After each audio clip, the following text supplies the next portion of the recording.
નમસ્કાર પશુપાલક મિત્રો, આજે આપણે એક એવા પશુપાલકનો ઇન્ટરવ્યૂ લેવા માટે આવ્યો છે કે જેમને ગાયોને કંઈક સમસ્યા હતી. શું સમસ્યા હતી એમના પરિચય સાથે જ આપણે જાણીશું. તો સૌપ્રથમ તમારું નામ શું? મારું નામ સબીનાબેન રમણભાઈ દીવા, ગામ બાતડફળી ઝઘડપાડા, તાલુકો વાંસદા, જિલ્લો નવસારી. અને તમે પશુપાલનનો વ્યવસાય કેટલા વર્ષથી કરો છો? મને 8 વર્ષ થઈ ગયા. 8 વર્ષ થઈ ગયા. અત્યારે તમારે ત્યાં કેટલી ગાયો છે? ગાય 4. 4 ગાયો છે. બરાબર. અને બીજા બધા વાછરડાઓ છે. અત્યારે હાલમાં દૂધ કેટલા આપે? 4. 4 દૂધ આપે. બરાબર. તો આમ જોવા જઈએ તો ટોટલ કેટલા હશે નાના મોટા ગણીને? 9 છે. હા. તો મને એ જણાવો કે તમારા પશુપાલનમાં શું સમસ્યાઓ હતી, શું પ્રોબ્લેમ આવતો હતો? આ ગાય વ્યાલીને દૂધ નહીં આપતો હતો. આ ગાય છે? હા, એ દૂધ નહીં આપતું. એટલે ગાયનું વિયાણ થયું, વિયાણ થયું પછી દૂધ બંધ જ થઈ ગયેલું કે થોડાક દિવસ ચાલ્યું? 1 લીટર જેવું તો આપે વાસરડીને પૂરતો. હા. પછી તેટલું ને તેટલું 1.5 માસ સુધી 1 લીટર દૂધ ખાલી આપતું? 1.5 મહિના સુધી 1 જ લીટર દૂધ? સવાર સાંજ 1 લીટર કે એક જ? સાંજે તો ઓછું આપે. એટલે સવારે 1 લીટર આપતું ને સાંજે 1 લીટરમાં ઓછું? 1 લીટરમાં પણ ઓછું. હવે આનું કયું વેતર? પહેલા જ વેતરમાં. એટલે તમારા ઘરની ગાય કે પછી વેચાતી લાવેલા? ઘરની જ. હા, બરાબર. તો મતલબ 1 જ લીટર દૂધ આપતું હતું અને આવું 1.5 મહિનો થઈ ગયો અને દૂધમાં વધારો થતો નહીં. હવે દૂધ વધારો થાય એના માટે તમે પહેલા શું શું ખવડાવેલું? કેલ્શિયમ ખવડાવેલું, મિનરલ પાવડર ને ખવડાવેલું. બધું ખવડાવી જોયું?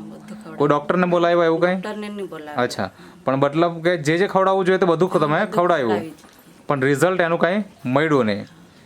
પછી હવે કેટલું દૂધ નીકળે? હમણાં તો 5 લીટર આપ્યું. 5 લીટર? એટલે એક ટાઈમે કે 2 ટાઈમે? એક ટાઈમ. એટલે સવારના 5 લીટર ને સાંજે 4 લીટર. એટલે ટોટલ આખા દિવસનું 9 લીટર દૂધ, જે પહેલા ખાલી 1 જ લીટર હતું. એ તો અજબ ગજબ થઈ ગયું કહેવાય. એટલે આટલું સારું જે રિઝલ્ટ આવ્યું એ શેનાથી આવ્યું? આ પેટવેટથી. હવે મને જણાવો કે આ તમે મેળવ્યું ક્યાંથી? આ યુટ્યુબમાં વિડીયો જોયેલો. અચ્છા, યુટ્યુબ પર વિડીયો જોયો તમે? આ સંદીપભાઈનો? બરાબર ને? એટલે એમને પહેલાથી તમે ઓળખતા નહીં હતા અને એમનો વિડીયો તમે યુટ્યુબ પર જોયો અને પછી એમનો તમે સંપર્ક કર્યો હશે. અચ્છા, પછી એ લોકો કઈ દિવસે? તે જ દિવસે આવેલા. અને તો પહેલી વખત જ્યારે લીધું ત્યારે તમને વિશ્વાસ હતો કે વધશે એવું દૂધ? બીજા વિડીયો મેં જોયા ને એટલે વિશ્વાસ હતો. બીજાના વિડીયો જોયા એટલે તમને વિશ્વાસ આવી ગયેલો કે આ વસ્તુ વાપરવાથી રિઝલ્ટ મળશે જ એમ. બરાબર ને? તો સંદીપભાઈ તમને ત્યારે 1 ડબ્બો કે કેટલા ડબ્બા આવેલા? તમે કેટલા લીધેલા? 2 લીધેલા. એક તમારી મમ્મીએ લીધેલો અને એક તમે લીધેલો. એટલે 2 ડબ્બા લીધા અને પછી તમે સવાર સાંજ 2 ટાઈમ ખવડાવ્યું કે 1 ટાઈમ? 2 ટાઈમ. બરાબર. 1 ચમચી? 1.5 ચમચી. એ શેની સાથે ખવડાવતા? દાણમાં. બરાબર. તો આવી રીતના તમે ખવડાવ્યું. કેટલા દિવસ પછી રિઝલ્ટ દેખાયું તમને? દૂધમાં વધારો એકદમ જ 5 લીટર એક ટાઈમનું વધી ગયું કે પછી થોડું વધ્યું? થોડું વધ્યું. અચ્છા, તો પહેલા મતલબ કેટલા દિવસ ખવડાવ્યો પછી તમને વધારો દેખાયો? 20 દિવસ જેવા થયા ને વધારો દેખાયો. 20 દિવસ થયા ખવડાવવાનું ચાલુ કર્યું પેટવેટ અને પછી દૂધનો વધારો તમને દેખાયો. હવે 20 દિવસ થઈ ગયા ત્યાં સુધી જ્યારે આપણને ખવડાવ્યું ને રિઝલ્ટ નહીં મળ્યું, તમને મનમાં શંકા બી થઈ હશે? નહીં કરી? આ પૂરો થાય ત્યાં સુધી તો આપણને રિઝલ્ટ મળશે જ એવું હતું ઉમ્મીદ. બરાબર ને? તો એવી રીતના તમે 20 દિવસમાં તમને રિઝલ્ટ મળ્યું. તો પહેલાં કેટલું વધ્યું દૂધ? પહેલું 1.5 લીટર જેવું વધ્યું. અચ્છા, એટલે પહેલા 1 લીટર જે આવતું એ 2.5 લીટર થયું? 2.5 લીટર થઈ ગયું. પછી ધીરે ધીરે વધતા કેટલા દિવસ થયા પછી હવે એક ટાઈમે 5 લીટર સુધી પહોંચી ગયું? 1.5 મહિના પછી. એટલે કે તમે આ પાવડરના ડબ્બા સતત ખવડાવો છો. અત્યાર સુધીમાં કેટલા ખવડાવ્યા છે અંદાજે? 9. મમ્મીએ 9 ખવડાવ્યા અને તમે 9. એટલે કેટલી ગાયોને ખવડાવ્યા? આ 4 ને જ. બરાબર. 4 જે દૂધ આપે છે એ 4 ને ખવડાવ્યા. તો એક તો અહીંયા આપણે જોયું કે 5 લીટર સવારે અને 4 લીટર સાંજે એવી રીતના મતલબ ટોટલ 9 લીટર થઈ ગયું કે જે કદાચ 1.5 થી 2 લીટર જેટલું આવતું હતું એમાં તમને વધારો થઈ ગયો એટલે કે લગભગ 7 લીટર જેટલો દૂધનો વધારો થયો બરાબર ને. અને બીજું તમે આ જ્યારે સતત હવે ખવડાવવાનું ચાલુ કર્યું તો બીજી કોઈ ગાયને કોઈ સમસ્યાઓ હતી ખરી? આને સમસ્યા હતી. આને?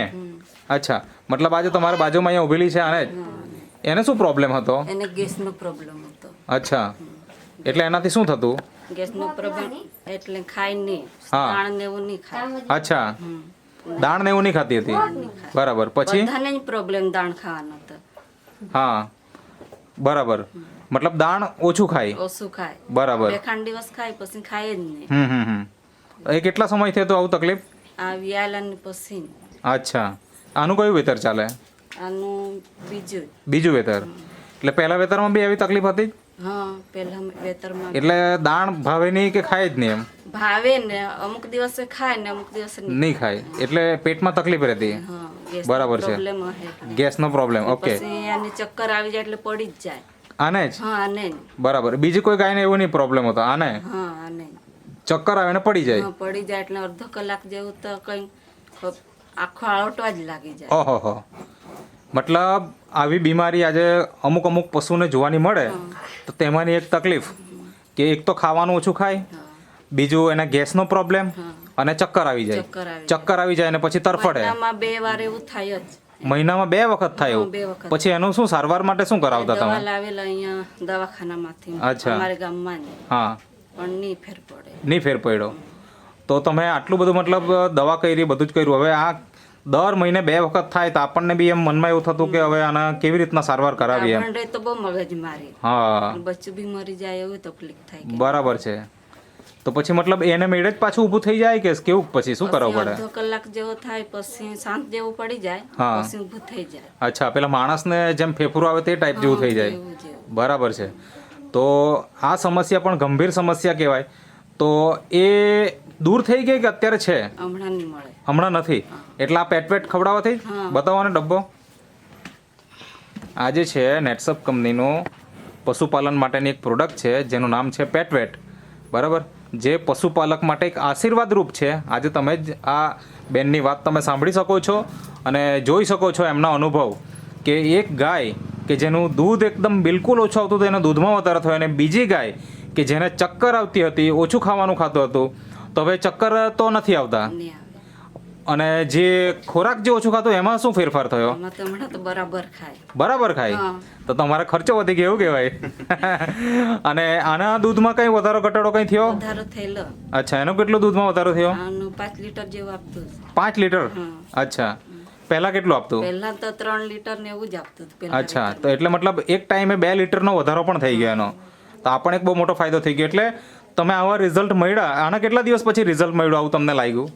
ખવડાવવાનું ચાલુ કર્યું પછી તો આવ્યું જ નહીં. અચ્છા, પછી ચક્કર જ નથી આવ્યા? ચક્કર જ નહીં. એટલે એના મતલબ પાવડર ખવડાવ્યો પછી એવો કોઈ અનુભવ થયો જ નથી એમ? બરાબર. તો અત્યારે તો અમારા બધા જ ગાયોને તમે ખવડાવો છો. નાના વાછરડાને ખવડાવવાનું ચાલુ કર્યું કે નથી કર્યું? નહીં ખાવા. નથી ખવડાવ્યું ને? ઓકે. તો ઘણા બધા પશુપાલક મિત્રો આપણો આ વિડીયો જોશે. હવે એ લોકોના મનમાં લેવાની ઈચ્છા થાય, પણ ઘણી વખત એવું થાય ને કે કોઈને કોઈ જગ્યાએ છેતરાયા હોય વ્યક્તિ, બરાબર ને? કારણ કે સાચા વ્યક્તિ હોય તેવા જૂઠા વ્યક્તિ પણ હોય, બરાબર. તો શું કહેવું છે તમારા સંદીપભાઈ માટે? જો સંદીપભાઈ નહીં મળતે અને વિડીયો નહીં જોતે તો આ જે મુશ્કેલીઓ છે એ કાયમ નહીં રહેતે જ? કાયમ નહીં જ રહેતે. નાની વાસરડીને પ્રોબ્લેમ હતો. બરાબર. લંપી વાયરસ થયેલો. કોને? આની વાસરડી. અચ્છા, એટલે આની જે વાછરડી છે આને લંપી વાયરસ થયેલો હતો, આની વાછરડીને? હા. ને ઝાડામાં લોહી પડતું હતું. ઓહો, એટલે એ વાછરડી ક્યાં છે? તે તો બહાર બાંધેલી છે? બહાર બાંધેલી. ઓકે. એટલે અહીંયા તમે દર્શક મિત્રો જોઈ શકો છો, અહીંયા બહાર બાંધેલી છે. હા, ઓકે. તો એ પણ સમસ્યા દૂર થઈ ગઈ, દૂર થઈ ગઈ. બરાબર. તો મતલબ આ વસ્તુ સારું છે અને તમે વાપર્યું છે એનો અનુભવ આ બોલે છે, બરાબર ને? તો બીજા પશુપાલક મિત્રોએ શું કરવું છે? વાપરવું જોઈએ કે? વાપરવું જોઈએ. બરાબર, તો જ અનુભવ આવે. હા. અચ્છા, તમે વાપર્યું, તમારા સિવાય બીજા કોઈ આસપાસમાં કોઈ વાપર્યું ખરું? વાપર્યું. કેટલા લોકો વાપર્યું? અંદાજે અંદાજે 5-6 જણાએ હોય. 5 થી 6 લોકોએ વાપર્યું. ઓકે, તો સંદીપભાઈ, હા સર. હવે આવા ઘણા બધા ખેડૂત મિત્રો કે જેમને ઘણી બધી આવી સમસ્યાઓ આજે સતાવતી છે, બરાબર ને, પશુપાલન કરતા હોય ખેતીની સાથે સાથે, અને પશુપાલન આજે મુખ્ય વ્યવસાય બની ગયો છે, એક આવક માટેનો સ્ત્રોત છે. તો એવા પશુપાલક મિત્રો જો તમારો સંપર્ક કરવા માંગતા હોય અને કરી શકે, એના માટે તમારો કોન્ટેક્ટ નંબર આપજો. મારો મોબાઈલ નંબર છે 95 95 37 37 06 06 4489. 4489. અચ્છા, તમારી પાસે ઓનલાઈન કોન્ટેક્ટ અત્યાર સુધીમાં કેટલા એવા છે પશુપાલકના? સર મારી પર અત્યાર સુધીમાં આઈ થિંક ઓનલાઈન 60 થી 70 લોકોના તો ઓકે, 60-70 લોકોને તમે અત્યારે ઓનલાઈન કોન્ટેક્ટ કરીને આપ્યા છે, આપ્યા છે. અને એમને પરિણામ કેવા છે? સારા જ છે અને રિપીટ પણ છે એમાંથી. અચ્છા, મતલબ લોકો રેગ્યુલર લઈ રહ્યા છે એમ. હા.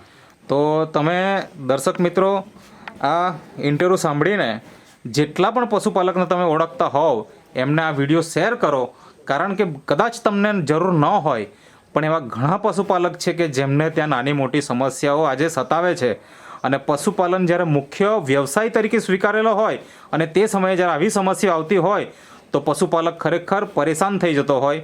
અને જો આપણે એમની પરેશાની વિડીયો શેર કરીને જો દૂર કરી શકતા હોય તો દરેક પશુપાલક મિત્રોને, અથવા તો જેમની પાસે પણ આ વિડીયો આવે એમને મારે નમ્ર વિનંતી છે કે દરેક પશુપાલક સુધી આ વિડીયો શેર કરે. તો બેન, તમે જે ઇન્ટરવ્યૂ આપ્યો તે બદલ તમારો ખૂબ ખૂબ આભાર.